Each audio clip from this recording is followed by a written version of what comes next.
And hello again. Welcome back. I'm Jeffrey Darty, and this is the Jeffrey Darty Show, The Gospel Truth YouTube channel. We're so glad to have you here.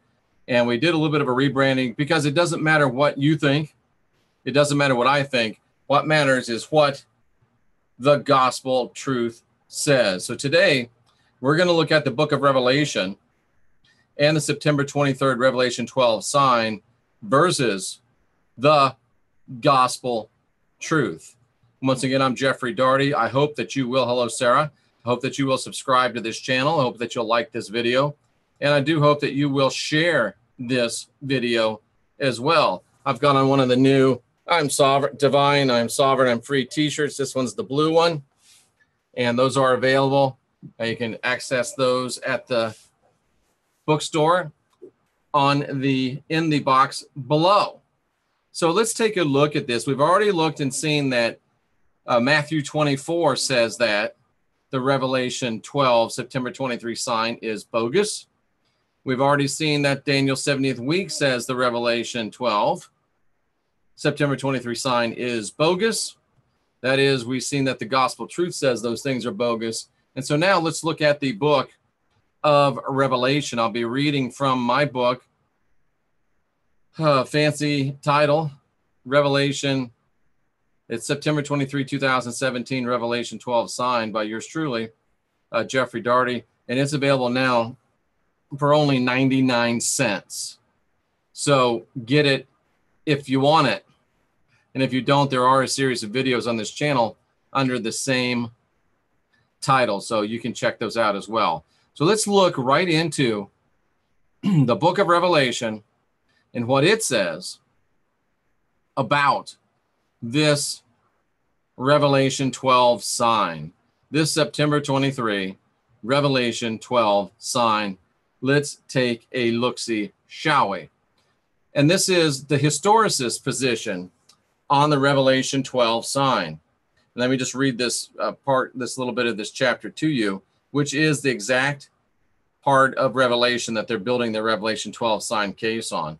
And there appeared a great wonder in heaven, a woman clothed with the sun, moon under her feet, crown of 12 stars, being with child, travailing in birth, painting to be delivered. Another wonder, great red dragon, 7 heads, 10 horns, 7 crowns. Tail drew the third part of stars, did cast him to the earth. Dragon stood before the woman, who was ready to be delivered, devoured the child as soon as it was born. She brought forth a man-child, rule all nations with a rod of iron. Child caught up to God, to his throne. Woman fled to the wilderness, where she had a place prepared of her by God, that they should feed her there 1,260 days, which is 1,260 days, which will loom large in our discussion. Okay, we've seen what the Revelation 12 sign, September 23 chuckleheads think about all this. Let's see what the scriptures actually say that it is. Let's see if I can make it any bigger for you.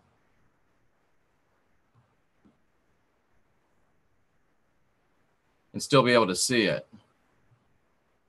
I think that's about max right here. All right, so let's take a look. All right, so the first thing we see is that there's a woman.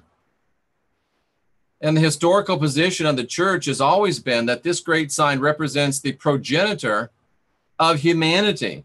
And the imagery, if you listen to Rex Bear, if you listen to Wayne Steiger, and some of the other, and that's, I always say in some of the other great channels, but those are about the only two I can think of, that actually talk about the epic literature from other faiths and creeds.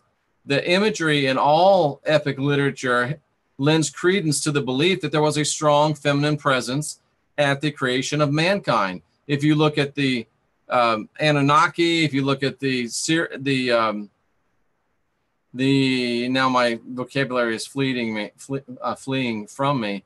If you look at all the ancient epics, whether they go back to Babylon, whether they go back to Sumer, even in Egypt, we can see that there is a very strong feminine presence in all of the great epics of creation. I'm just trying to give you some more,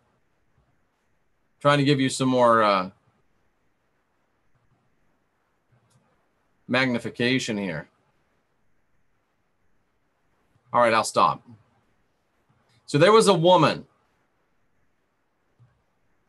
and she's a strong presence, indication of a strong feminine presence at the creation of mankind. As we see in the fourth word of the Bible, God, which is really the male and female Elohim, gods and goddesses. So she was clothed with the sun. And these are the Greek words in the Strong's Concordance.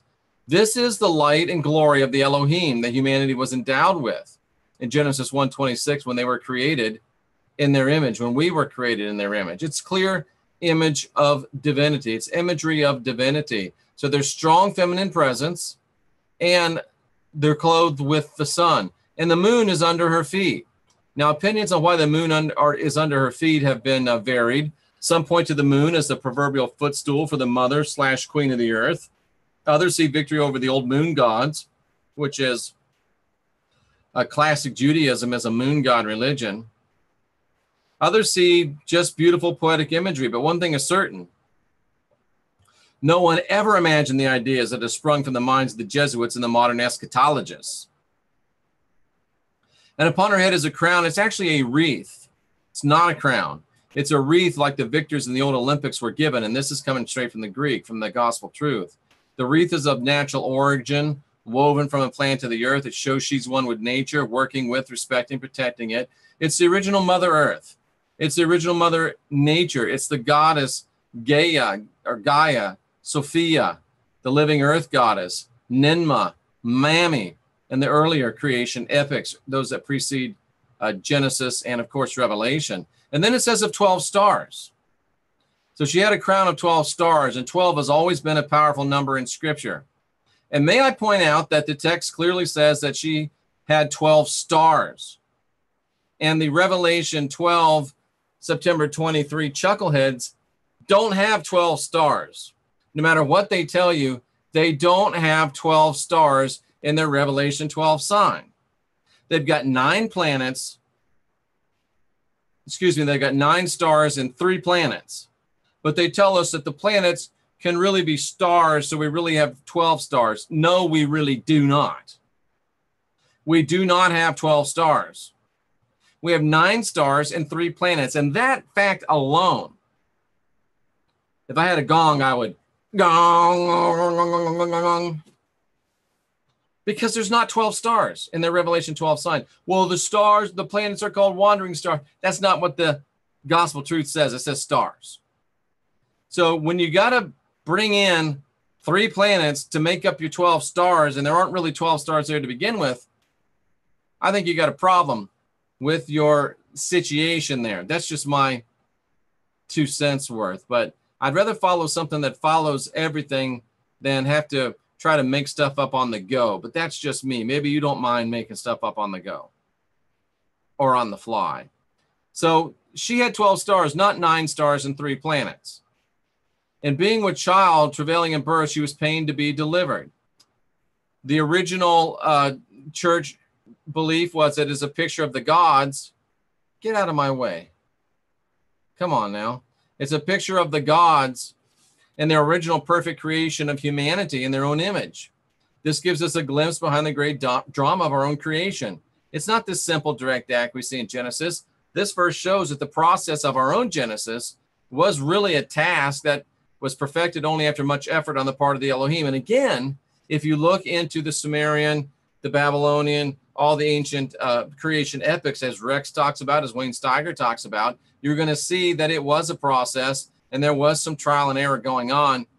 This talks about that specifically. So if we were to render this in the plain Greek, from the plain Greek to the plain English, if we were to take the gospel truth and take it from Greek and put it into plain English, it would say, a great sign appeared in the heavenlies, a woman, the mother of humanity. She was enshrouded with the light and glory of the Elohim.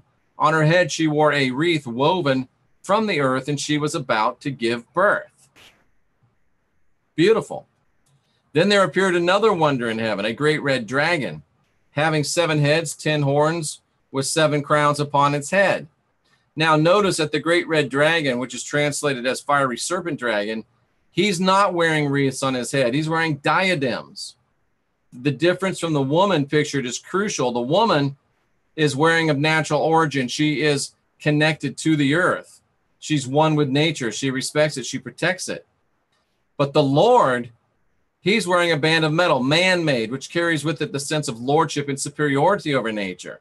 Where the woman is one with humanity and the earth, the dragon seeks to rule over both as dictator. And we have to decide, do we want to be dominator of the planet and continue to destroy it like we're doing? Or do we want to be caretakers of the planet like we're really called to be and actually make a difference in not destroying our environment? I'll leave that to you. I would think that the answer to that would be fairly self-evident unless you're just an asshole.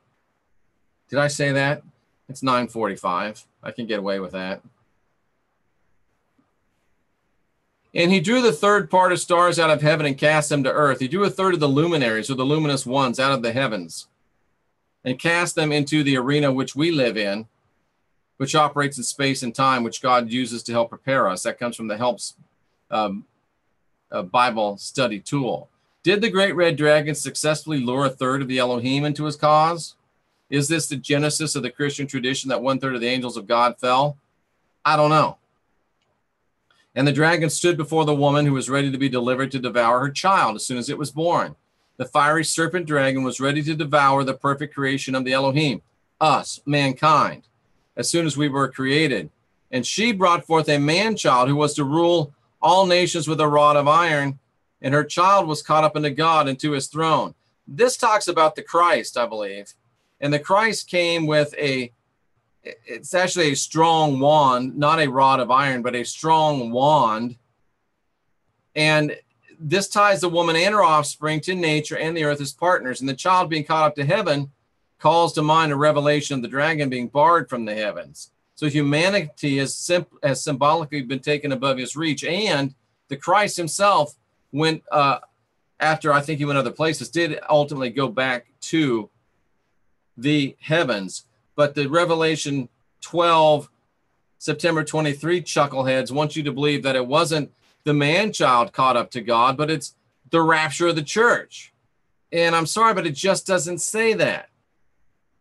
And having a strong wand, learning how to use our intention, that's something that Christ showed us, and we shouldn't worry about it. I mean, did he not say, as a man thinks in his heart, so is he? Did he not say that it's not what enters into a man's mouth that defiles him, but what comes out of the man's mouth? He makes it very plain and clear for us when he shows that our intentions are the wellspring of who we are, either positively or negatively. A good person out of the good treasure of their heart brings forth that which is good. The evil person out of their evil treasure of their heart brings forth that which is evil. For out of the abundance of the heart, the mouth speaks. That's the magic. That's the use of your intention. That's the true essence of it. And then the woman fled into the wilderness where she had a place prepared of God that they should feed her there. And she sought safety. Say that 12 times fast. She sought safety during the night. That's what the original Greek translation is. The true worshipers of the divine were led to a safe place to endure a long night of spiritual darkness. This is the true historical tribulation period, where Rome, under the Antichrist Pope, went forth conquering and to conquer. Now notice what this says. They went into the wilderness, an uncultivated, solitary place that provides quiet and freedom from disturbance. That's straight from the gospel truth. That's straight from the word.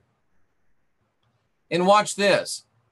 She had a place prepared of God that they should feed her there 1,203 days. A place made ready by the Elohim so she could grow, be fed, and be nourished. Did you catch it? 1,260 days to be protected from the dragon, to be protected from the Catholic Church, which was going forth killing fools. They went into a pagan place, a place outside of civilization. Now you can get the book and read this. It talks about how people lived during the Middle Ages. And they did it for 1,203 days. Did you get it? 1,260 days. The original teaching of the church, the original teaching of the Bible, the original teaching of the Christ, the original teaching of everybody that's not willing to suddenly, after 1,600 years, embrace Jesuit teaching is that we were prepared, we were given a place of protection for 1,260 days. Do you understand that they want to make this 1,260 days future because they can't deal with the truth? They can't handle the truth. You've been worked, and you've been worked hard. You've been ridden hard and put up wet, my friends. The historical position has long held that there's 1,260 years of persecution, marked by the rise of papal Rome and its Antichrist Pope against believers that would not follow them. This is the real tribulation period, not some future foolish fiasco that these fibbing fools are bringing to you. And that Father Ribera, the Jesuit Father Ribera, the father of eschatology, the father of foolish fools, took special aim at this. It's no surprise. Ribera proposed that the 1,260 days were not 1,260 years as based on the year-day principle. Numbers 14:34, Ezekiel 4:6 say that a day is as 1,000 years with God, and 1,000 years is as a day. And the church for 1,600 years. Do you get what I'm saying to you? I was doing this for 1,600 years. The church, the Protestant Reformation, taught that those 1,260 days were 1,260 years where the church was protected from the Antichrist papacy and the Roman Catholic Church. A year for a day theory. It lines up with the gospel truth. But yet these chuckle-headed eschatologists want to tell you that no, it's not really. It's a literal future 3.5 years, preventing the arrival of the deduction of the 1,260 years as persecution by Rome, as the historical church has always taught and believed. Wikipedia said that, not Darty. Ribera proposed the 1,260 days were not 1,260 years, preventing the arrival of the deduction of the 1,260 years as persecution by Rome, as the historical church has always taught and believed. Which explanation of the Revelation 12 sign makes more sense to you? What we just went through, or, deep breath, that the sun will be in Virgo and the moon will be beneath it, which means it's under a woman's feet because that's Virgo, and that Jupiter will be in Virgo and it has 9 stars. And then because Venus, Mars, and Mercury will be like right there, we can count them as stars too, even though they're not. And now you have 12 stars, even though it's really 9 stars and 3 planets crowning the woman, and it'll happen on Rosh Hashanah, which is really important. So obviously this alignment means the rapture will probably happen in a moment in the tribulation period. If you haven't received Jesus as your personal Savior, you're totally screwed. Which rings true to you? The gospel truth versus the September 23 Revelation 12 sign chuckleheads like Marzulli and Clark. Nice guys, but wrong. Dead wrong. And they're stealing from you because you're forgetting and you're being distracted from the importance of the eclipse and the completion of the Christ, the rise of Sophia, and our opportunity to partake of balance for the next 7 years. They want you to be afraid. They want you to be worried about tribulation instead of moving into your jubilation. Bam. That's good stuff. What's going on in the ye olde chat room? Let me get over here where I can see it.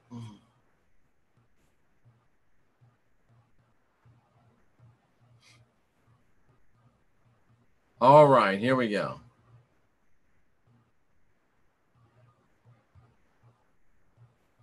Here we go. Here we go. Here we go. Here we go. See if I can get up here. Okay, here we are. And we are back. Limping in live. Hi, y'all. Can't keep up with Jeff today. You can't hope to contain me. You can't hope to stop me. You can only hope to contain me. This wasn't a prophetic revelation. It's knowing how to read stars and planets, just like you can use Solarium 2000 and see what the alignment is. I agree. Hello, Mazden Brooks. Thank you, my brother. Eyes and ears are open. My ex did bad things. His lawyer wasn't there, but his bodyguard. Okay. The good thing is that there's archives to catch up with. I've been asking myself this question for most of the day. Who is the Most High that Lucifer wants to be like? Could that mean that God is just an angel who's risen up through the ranks? I think Lucifer and the Lord are the same person, trying to decompress from court. The Sumerians had scribes that stood watching shifts. Wreath on the head reminds me of Forrest Gump. Oh, yeah, it does. I think the Nag Hammadi implies that the God and the Lord were lower deities. I don't know. Chris Monet getting deep. I looked up Project Blue Stream. What was Jesus Christ saying when he told Peter that he denied him 3 times? Well, Jesus Christ didn't say anything because he wasn't real. And what Peter actually denied was that they had the Christ. Says that's not him. I have a couple things I'd like to share with you in order to get your feedback, because your feedback is what I wanted to hear. Okay. He covered that in another video. Yeah, there you go, recovering soul. That's not the Christ. Well, you're just wrong, Chris, then, if you don't see it that way. I did. I said it. I'm not trying to kiss ass, but my email is. Okay, cool. Your intention. Best find yourself a good cave. The ones before us are all around the world. Nah. Saw a picture of Virgin Mary. She had 12 stars over her head. Baby Jesus was on her lap doing the Baphomet sign. That sounds about right. So if this is in the past, what was the 1,000 years of peace? I have no idea what you're talking about.